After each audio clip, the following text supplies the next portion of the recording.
भगवान कहते हैं कि आप मेरे लिए वक्त निकालो, मैं आपका जीवन सुखी कर दूंगा। आपके जीवन में से जितनी भी कठिनाइयाँ हैं वो मैं सारी बाहर निकाल दूंगा। तो हमें भगवान के ऊपर भरोसा करके सब कुछ परमात्मा के ऊपर छोड़कर हमें सिर्फ परमात्मा की बंदगी में लग जाना है। एक वो परछाई की उदाहरण, जब हम सूरज की तरफ देख रहे होते हैं तो क्या होता है, हमारे आगे रोशनी होती है और अंधकार हमारे पीछे होता है। और अगर हम सूरज की तरह हम पीठ कर लेते हैं तो परछाई हमारे आगे और सूरज और रोशनी हमारी पीठ के पीछे हो जाती है। और जो परछाई होती है उसको हम जब पकड़ने की कोशिश करते हैं तो परछाई कभी भी हमारे हाथ नहीं आती है। इसी तरह जो माया है, जब हम परमात्मा को छोड़कर माया के पीछे लग जाते हैं, धन दौलत के पीछे लग जाते हैं, वैभव के पीछे लग जाते हैं, तो ये कभी भी हाथ आने वाला नहीं है, क्योंकि इसकी कोई मेजरमेंट नहीं है। और बंदा हमेशा ही लालच में रहता है कि मेरे पास अभी 1 लाख हो गया है तो 1 लाख नहीं, मुझे 2 लाख चाहिए। और जिसके पास 1 करोड़ है वो 2 करोड़ कमाने के चक्कर में लगा हुआ है। तो हर व्यक्ति लालच में है कि मुझे ज़्यादा से ज़्यादा मिल जाए। वो व्यक्ति जिसको कि राजा ने बोला था कि आप सुबह से लेकर शाम तक जितनी भी ज़मीन बागोगे वो आपको दे दी जाएगी। तो वो व्यक्ति लालच में आ गया और सुबह उसने जब सूर्य उदय हुआ तो भागना शुरू किया। सारा दिन भागता रहा, भागता रहा, भागता रहा।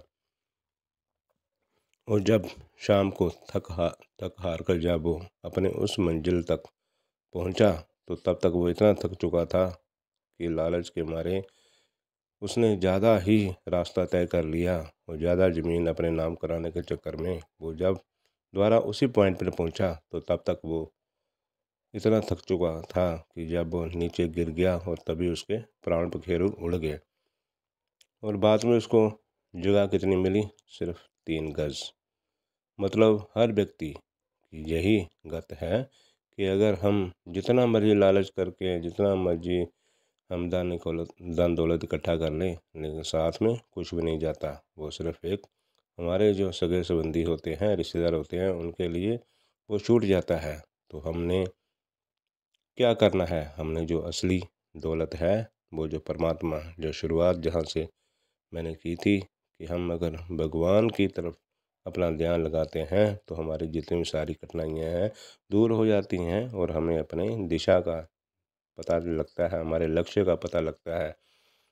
जो हमारा असली लक्ष्य है परमात्मा को प्राप्त करना, परमात्मा से प्यार करना और परमात्मा का ही हमेशा ध्यान करना। और अंत में हर किसी का यही ध्येय होना चाहिए कि जब मैं इस शरीर को त्यागूं और या इस शरीर के रहते हुए हम परमात्मा में एकमिक हो जाएं, परमात्मा को जाने, परमात्मा को माने और उसके बाद एक हो जाएं। तो हम सिर्फ परमात्मा के साथ एक होना है और यही हमारा एक लक्ष्य होना चाहिए। तो फिर अगर हम केवल घबरा जाते हैं कि मेरे जीवन में इतनी मुसीबतें कहाँ से आ गईं, अगर लगता है कि मैं इन मुसीबतों से पार नहीं कर पा रहा हूँ, तो अपने आप को परमात्मा के चरणों में न्यौछावर कर दो, समर्पित कर दो और उस तरह अपने आप को मिटा दो कि जैसे एक किसी बीज होता है और जब वो धरती में चला जाता है तो वो समाप्त होके एक वृक्ष बन जाता है। इसी तरह जब हम परमात्मा के पास चले जाते हैं, कदमों में चले जाते हैं, परमात्मा की बंदगी करते हैं, तो हमारी जितनी भी समस्याएं हैं वो सारी शांत हो जाती हैं और हम परमात्मा की तरह शांत हो जाते हैं। तो इस तरह हमने जो सही रास्ता है वो चुनना है, क्योंकि जवानी चली गई है और बचपन भी चला गया, बुढ़ापा भी चला जाएगा।